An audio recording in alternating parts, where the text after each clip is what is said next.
Hello and welcome to this fifth video in a series on hydrocarbons for National 4 National 5 Chemistry. This time we're going to look at some of the reactions of hydrocarbons. So what should you already know? Well, if you're not clear by now that hydrocarbons are compounds of hydrogen and carbon, you're going to struggle. We should now also be aware that some hydrocarbons are saturated and some are unsaturated. Your saturated hydrocarbons include the alkanes, and what that means is that in alkanes, all the carbons are joined by single covalent bonds.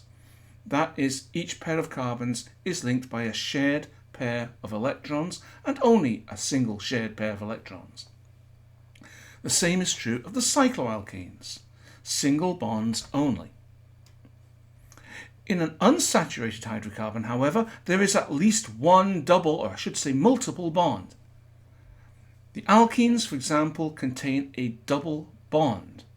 That makes them unsaturated.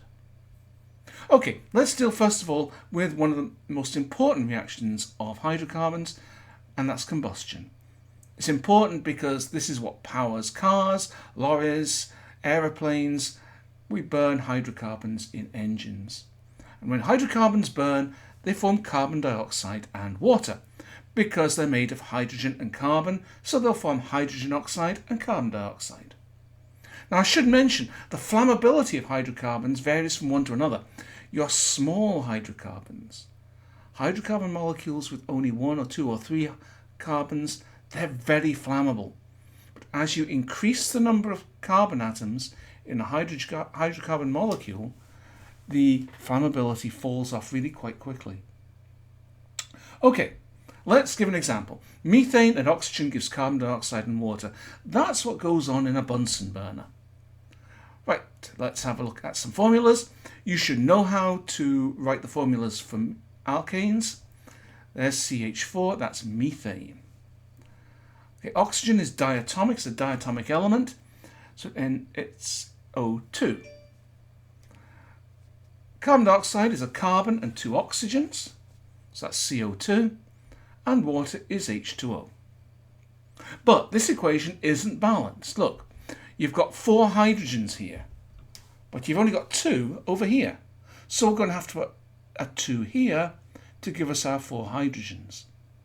That means we've now got two oxygens there in the water, another two oxygens there in the carbon dioxide. So to balance that up, we've got to put a 2 there to give us four oxygens all together on the left. Okay, that equation is now balanced. Now, as far as the saturated hydrocarbons go, that's almost it. There is another reaction called cracking that we're going to go into later, but for the moment, that's it for reactions of saturated hydrocarbons.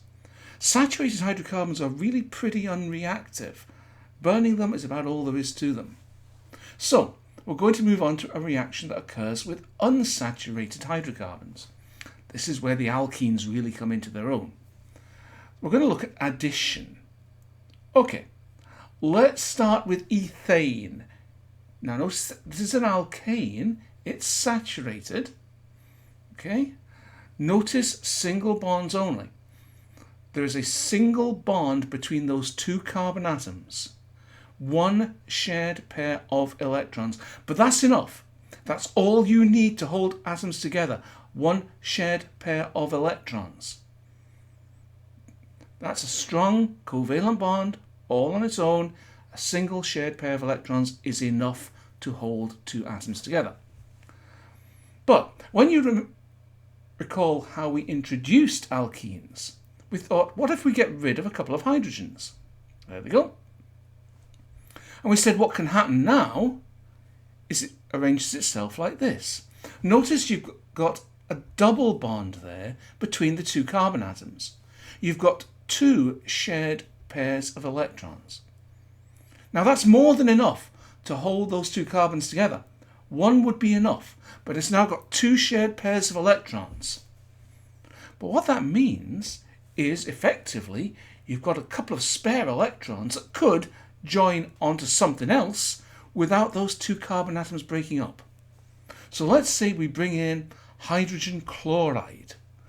The atom with the green nucleus represents a chlorine atom. Okay, now what can happen now is this then. The hydrogen atom can add on to one of those carbon atoms, the chlorine atom can add on to the other, and notice now you've got a perfectly satisfactory molecule. All the atoms joined by single bonds now, but a single bond is more than enough to hold atoms together. And what you've now got is chloroethane. Now there are lots and lots of examples of this. I'm going to go through just a few. I'm going to work with ethene here because it's the simplest one to use. That's ethene, carbon to carbon double bond in the middle. Okay, let's do what we did before just a moment ago, but to just represent it differently. There's your hydrogen chloride, and this is what happens. The two atoms in the hydrogen chloride add either side of where the double bond was, and you've now got single bonds only. Okay, let's do another one. What about just a chlorine molecule? Two chlorine atoms join together. Now when that gets near enough to an ethene, this happens.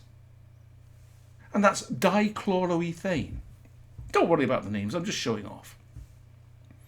Okay, one more, and this is an interesting one.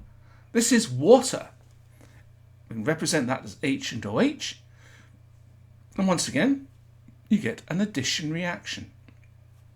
And that is ethanol. That's the alcohol you get in all alcoholic drinks.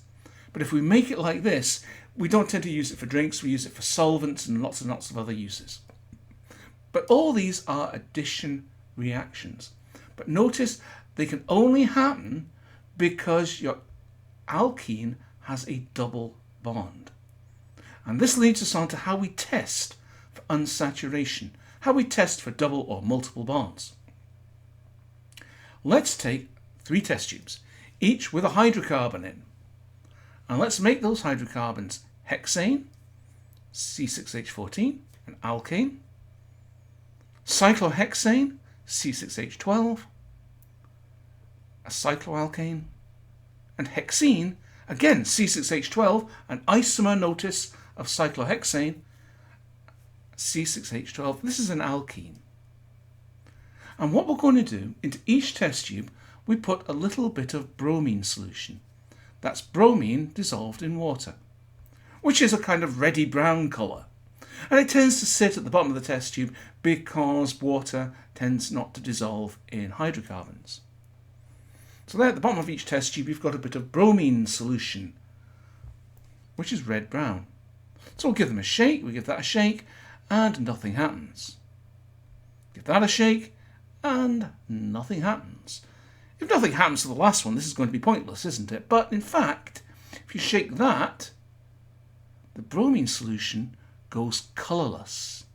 The colour disappears from the bromine solution. And that is our test for unsaturation.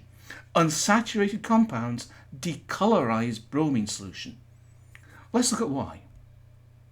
Here's bromine, okay? 2 bromine atoms. Bromine is diatomic. It ends in ene. Gens and enes are diatomic. So this is bromine. And bromine molecules are red-brown. Notice I'm emphasising bromine molecules are red-brown. Okay, let's bring in our hexene. There it is. Now this would work for any unsaturated compound. I'm only using hexene there because that's the one I used in the example. But we've seen what happens now. You get addition. Notice you no longer have a bromine molecule there. The bromine atoms have added either side of where the double bond was. No bromine molecule means no red-brown colour. And that's why this is a test for unsaturation, because you don't get addition reactions with saturated compounds. So, what should you now know? You should know that hydrocarbons burn to form carbon dioxide and water. But notice flammability decreases as the size of the molecules increases. We should also now know that unsaturated hydrocarbons can undergo addition reactions. That's when the atoms of a molecule add either side of where the double bond used to be. And the result is a saturated molecule. And that leads us to the test for unsaturation, which is if you shake it with bromine solution, an unsaturated hydrocarbon makes the bromine solution go colourless. Okay, we have one more important reaction to do, and that is cracking, but that's for another video. Bye just now.